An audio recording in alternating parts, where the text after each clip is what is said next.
Hello বন্ধুরা, নতুন একটা ভিডিওতে তোমাদেরকে স্বাগতম। জগৎহাতি ধারাবাহিকের আরেকটি নতুন পর্বে দেখা যায় যে বাড়ির কাউকে কিছু না জানিয়ে উৎসব তার মাকে নিয়ে চলে এসেছে সেই আশ্রমের দিকে। আর সেখানে এসে মঞ্জুকে দেখে তাকে নিজেদের কাছে টেনে নেয় আর বলে, তোমাকে আমরা টাকা দিয়ে ভরিয়ে দেব, তুমি শুধু আমাদের কথা মতো দুর্গা সেজে ওই মুখার্জি বাড়িতে যাবে। আর এদের সব কথা আড়াল থেকে শুনে ফেলে দুর্গা। আর দুর্গা মঞ্জুকে ইশারা করে তাদের কথায় রাজি হয়ে যেতে বললে মঞ্জু বৈদেহী মুখার্জি ও উৎসবের কথা মতো রাজি হয়ে যায় নকল দুর্গা সেজে মুখার্জি বাড়িতে যেতে। ওদিকে ডক্টর শ্রীমতী সেন তার ছেলে সংকল্পকে বলে, তুই ওই মুখার্জি বাড়িতে বিয়ে করিস না। আর এও বলে, আমি কিছুতেই তোকে ওই বাড়িতে বিয়ে হতে দেব না। তারপর সংকল্প তার মায়ের কাছে কারণ জানতে চাইলে ডক্টর শ্রীমতী সেন সংকল্পকে কিছুই বলে না, শুধু সেদিনের সেই হসপিটালের কাহিনীগুলো কল্পনা করতে থাকে।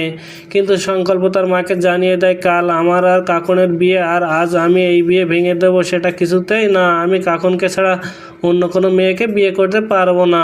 তারপর চলে আসে বিয়ের দিন, আর বৈদ্যাই সেই মঞ্জুকে নিয়ে আসে বিয়ের আসরে আর জানিয়ে দেয় এই হলো এই বাড়ির মেয়ে দুর্গা। আর তাকে সকলের সামনে বরণ করতে গেলে তখন সেখানে চলে আসে আসল দুর্গা। আর সবাই আসল দুর্গাকে জগদ্ধাত্রীর মতো দেখতে দেখে অবাক হয়ে দুর্গার দিকে তাকিয়ে থাকে সবাই।